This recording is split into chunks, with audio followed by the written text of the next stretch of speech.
what exactly is going on with social media.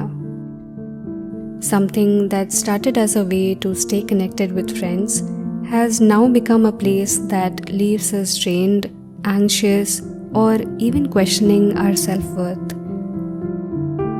Many people across the world, from celebrities and creators to regular people like you and me, are either taking a long break or quitting altogether because of how badly it's impacting their lives. I didn't have social media for 2 years. Everything changed. I decided to delete my Instagram. I honestly am too fragile a person to have social media. And today, I want to talk about why this is happening.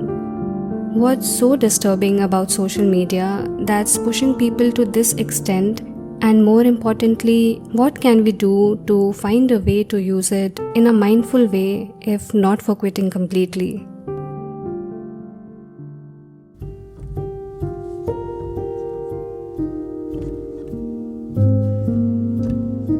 Remember when hitting the follow button actually curated your feed?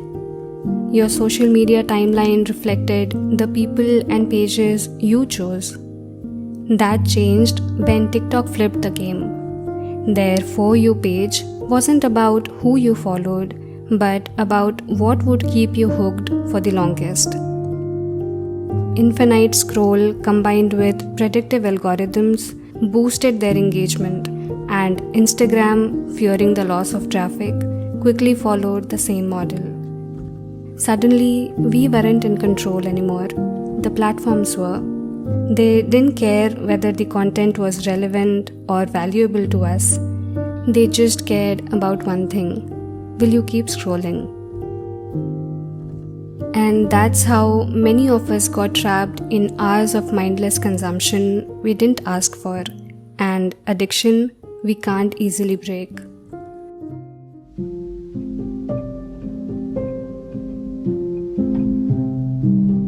Do you know, less than 15% of you will watch this video till the end, skipping to some other video midway.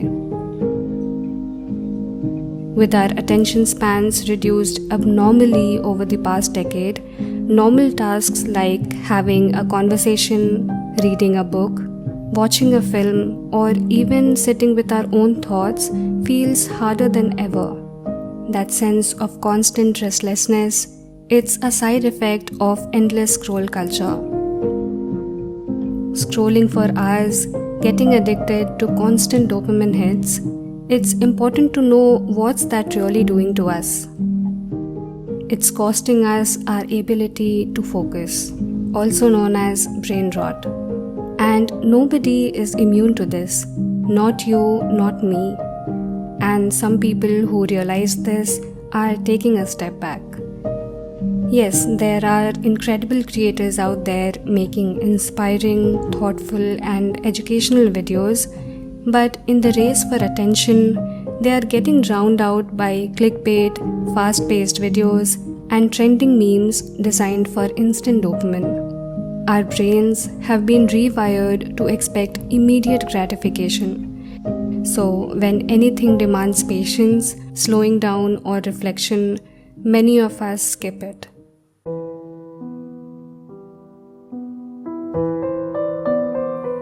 The world today is more connected than ever, yet we crave connection.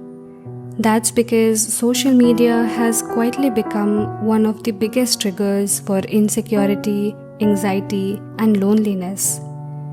It's almost impossible to not compare yourself to someone's highlight reel, their perfect vacations, flawless skin, dream jobs, and picture-perfect relationships.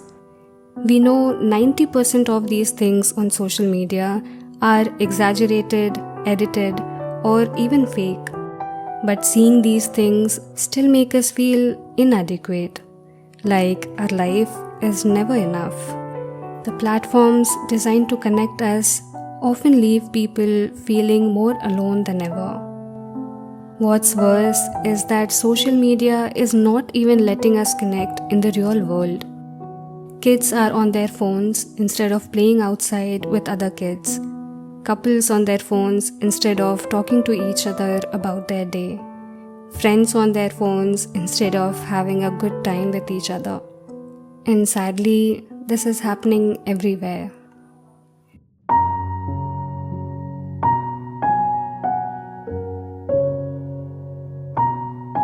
In the early days, logging onto Facebook or Instagram meant seeing what your friends were up to.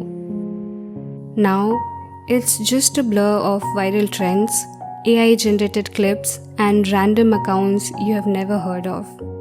Instead of feeling connected, you feel overstimulated, bombarded with noise that doesn't add value or connection to your life. That's why so many people are doing digital detoxes.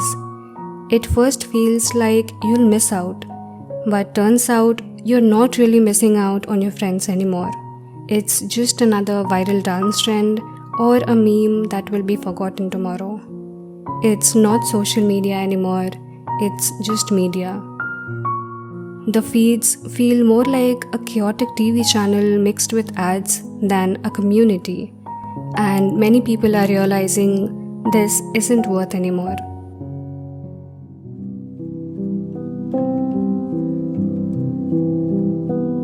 Here's something even more concerning. Platforms like Instagram and TikTok are pushing violent, triggering, or gory videos blurred with a warning, sensitive content. But here's the trick. By blurring it, they actually encourage you to click. It's curiosity mixed with shock value. These are deeply disturbing content, gore, violence, or dark themes no one should be exposed to. And little by little, we are being desensitized to content that should never be normalized. When the priority is maximizing watch time, even trauma becomes a tool for engagement, and that's dangerous.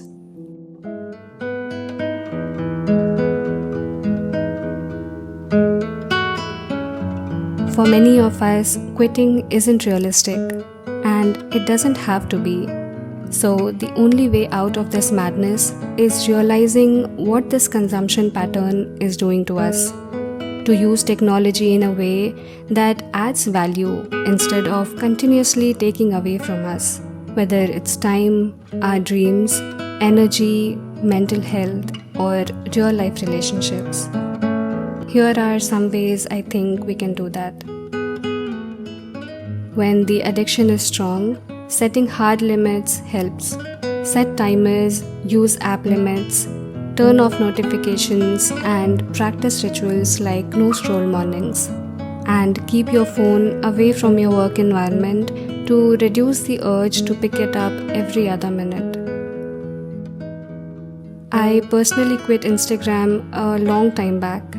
And to avoid short-form content on YouTube, apps like No Scroll or App Block come in very handy. Choosing long-form YouTube videos or podcasts is one of the best ways to avoid and reverse brain rot. Instead of endless scrolling or letting the algorithm choose for you, use the search feature to find content you're genuinely interested in. Skills, hobbies, tutorials, meaningful conversations. This could be something different to try, but go offline one day in a week. If that feels too much, start small with maybe 1 hour a day.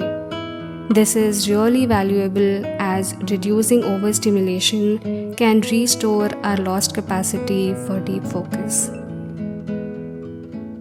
Ditching social media can create a gap, leaving you restless, and the best way is to reintroduce hobbies that you once really enjoyed or always wanted to try, like reading, journaling, learning an instrument, playing a sport, painting, cooking, anything that leaves you nourished instead of drained.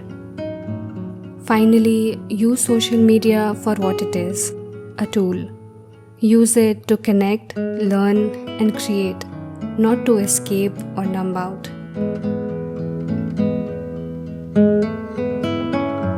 Despite the increased usage, a lot of people are realizing what social media is making them do and how it's taking away their lives one day at a time. And that's why they are moving away from platforms like Instagram and TikTok. So, whether you choose to leave or stay is up to you.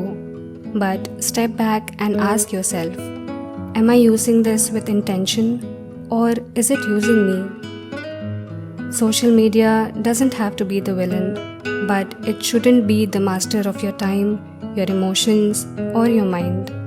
And maybe that's the shift we all need to make.